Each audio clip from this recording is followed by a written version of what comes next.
succès de Jules Verne de son vivant et dont le feuilleton a remporté un succès considérable, ce roman est le tour du monde en 80 jours avec Phileas Fogg.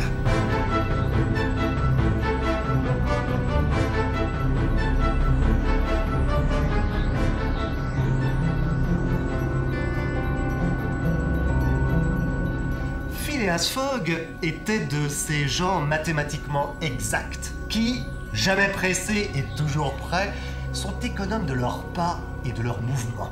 On ne l'avait jamais vu ému ni troublé, mais il arrivait toujours à temps.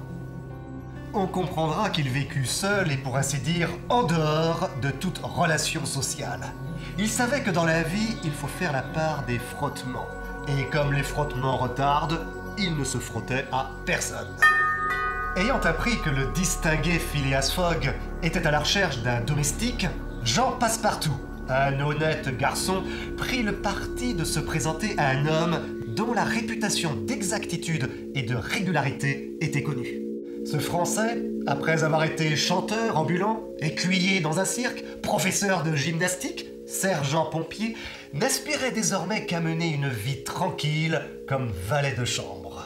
« Vous m'êtes recommandé », adressa le flegmatique Phileas Fogg à Passepartout. « J'ai de bons renseignements sur votre compte. Donc, à partir de ce moment, 11h29 du matin, vous êtes à mon service. » Cela dit, Phileas Fogg se leva, prit son chapeau de la main gauche, le plaça sur sa tête avec un mouvement d'automate et disparut sans ajouter une parole. Quelques minutes plus tard, il arriva au Reform Club, un célèbre et sélect club qui d'ailleurs existe toujours. La grande affaire du jour, qui fait alors la une des journaux, est le vol de 55 000 livres à la Banque d'Angleterre. Qui est ce voleur audacieux? Chacun se passionne pour ce fait qui mobilise les meilleurs détectives du royaume. Alors même que plusieurs membres du Reform Club sont en train de jouer au whist, une conversation est engagée sur les chances de ce voleur pour se réfugier dans un autre pays. « Où voulez-vous qu'il aille ?» affirme l'un. « La terre est tellement vaste. »« Elle l'était autrefois, » répond Phileas Fogg. « En effet, » affirme-t-il, « la Terre a diminué puisqu'on peut désormais en faire le tour en 80 jours seulement, grâce aux nouveaux réseaux de transport tels les chemins de fer et autres lignes transocéaniques. » La conversation s'anime de plus en plus entre Phileas Fogg et ses collègues au point qu'un pari de 20 000 livres est lancé par Phileas Fogg pour prouver l'exactitude de ses dires. Que l'on imagine la tête de Passepartout lorsqu'au retour de son nouveau maître, celui-ci lui annonce qu'il parte le soir même pour faire le tour du monde. Passepartout aurait voulu répondre, il ne put. Il tomba sur une chaise. Ah bah, elle est forte celle-là. Moi qui voulais rester tranquille. Une semaine plus tard, au port de Suez, le mercredi 9 octobre, un homme impatient attend fébrilement l'arrivée du paquebot Mongolia qui fait route pour Bombay. Cet homme, nerveux, se nomme Fix.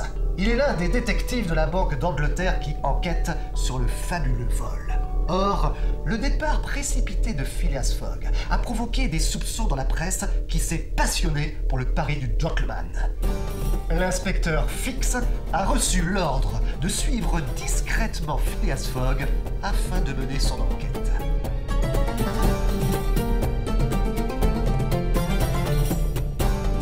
Fix arrive à se lier à Passepartout en lui faisant la visite du bazar de Suez.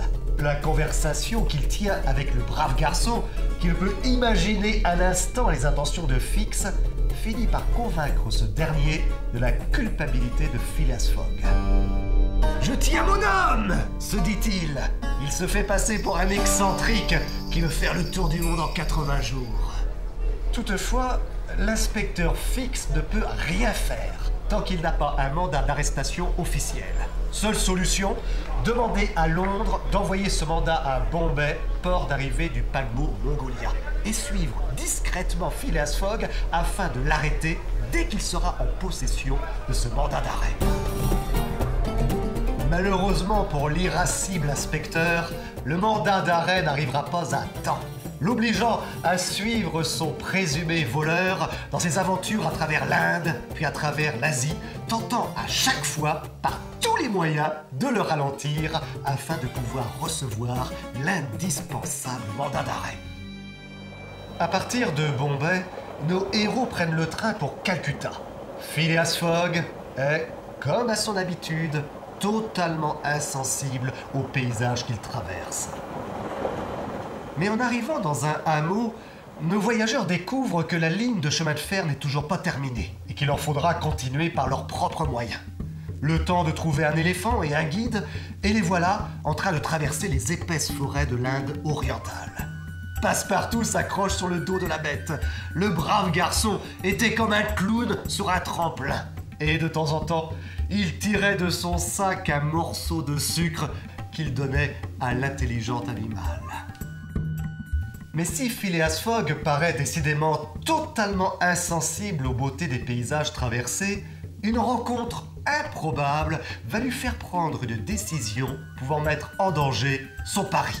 Alors qu'ils font halte sous un bouquet de bananiers, ils découvrent, sans être vus, le passage d'une procession funèbre de brahmanes. Une jeune femme, magnifiquement habillée d'une tunique lamée d'or et recouverte de bijoux, était entraînée dans une sorte de demi-inconscience, suivie de gardes armés qui portaient un cadavre sur un palanquin. Le guide indien leur apprit que cette jeune femme allait être sacrifiée dans un rituel et brûlée demain aux premières heures du jour avec le cadavre de son mari, un Raja. Après leur avoir appris cela, le guide fit sortir l'éléphant de l'épais fourré, prêt à poursuivre le voyage. Mais Phileas Fogg l'arrêta. « Si nous sauvions cette femme, dit-il. »« Sauver cette femme, monsieur Fogg ? J'ai encore 12 heures d'avance. Je puis les consacrer à cela. »« Tiens, mais vous êtes un homme de cœur, lui fait-on remarquer. »« Quelquefois, répondit simplement Phileas Fogg, quand j'ai le temps. » Le sauvetage de cette jeune indienne ne se fera toutefois pas facilement, car toute la nuit, des gardes surveillent la pagode où elle est enfermée. Au matin, alors que Phileas Fogg, dans une folie généreuse, est sur le point de s'élancer pour sauver la jeune indienne, un cri de terreur s'éleva soudain.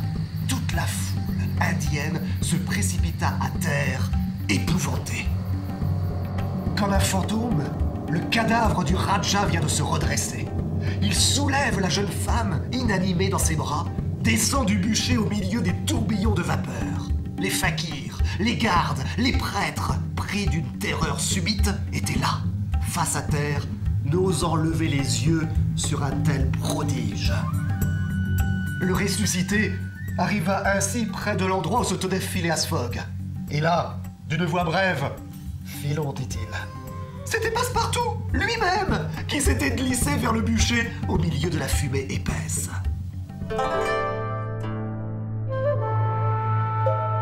Désormais, le voyage va continuer avec cette ravissante jeune indienne, Mrs. Aouda. Elle témoignera une vive reconnaissance pour Passepartout et pour Phileas Fogg, qui avait été prêt à perdre sa fortune et son pari pour la sauver. Ses grands yeux se fixaient sur ceux de Monsieur Fogg. Ses grands yeux, limpides comme les lacs sacrés de l'Himalaya, mais l'intraitable Fogg, aussi boutonné que jamais, ne semblait point homme à se jeter dans ce lac. L'inspecteur Fix, pour tenter d'arrêter son présumé voleur, ira jusqu'à provoquer un procès à Calcutta pour une broutille, en mettant à profit une bien involontaire profanation faite par Passepartout dans une pagode sacrée hindoue dans laquelle des prêtres, choqués, lui avaient violemment arraché ses chaussures qu'il avait oublié d'enlever par méconnaissance des règles. Ce procès, qui n'a pour objectif que de faire rater à Phileas Fogg son bateau, est toutefois l'occasion pour le brave Passepartout de récupérer son bien. « Mes souliers !» s'exclame-t-il. Après bien des péripéties à Hong Kong, Depuis un passage par le Japon, Phileas Fogg entraîne Mrs. Aouda dans une traversée de l'océan Pacifique, puis de l'Amérique du Nord, offrant à Jules Verne l'occasion de faire découvrir cette ligne de chemin de fer qui relie San Francisco à New York.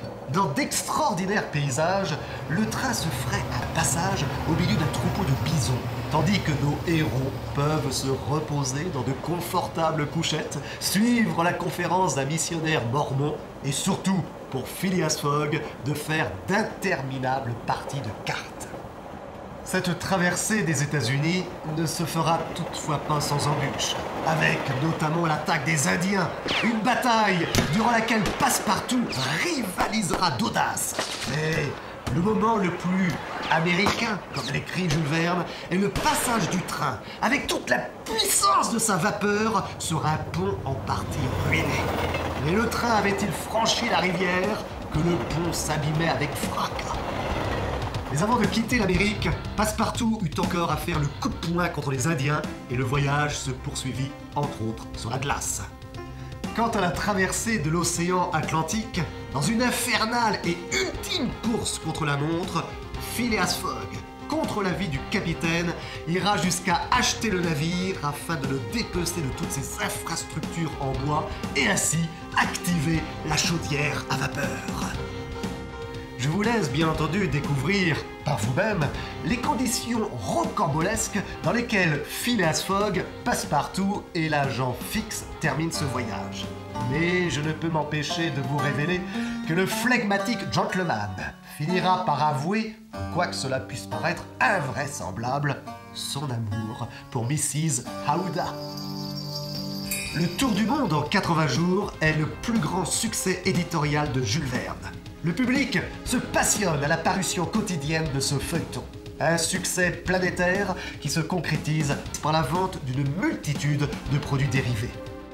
Le Tour du monde en 80 jours permettra surtout à Jules Verne de faire un retour au théâtre avec l'adaptation triomphale de son roman. Un succès qui ne se démentira jamais avec ses nombreuses adaptations cinématographiques jusqu'à nos jours.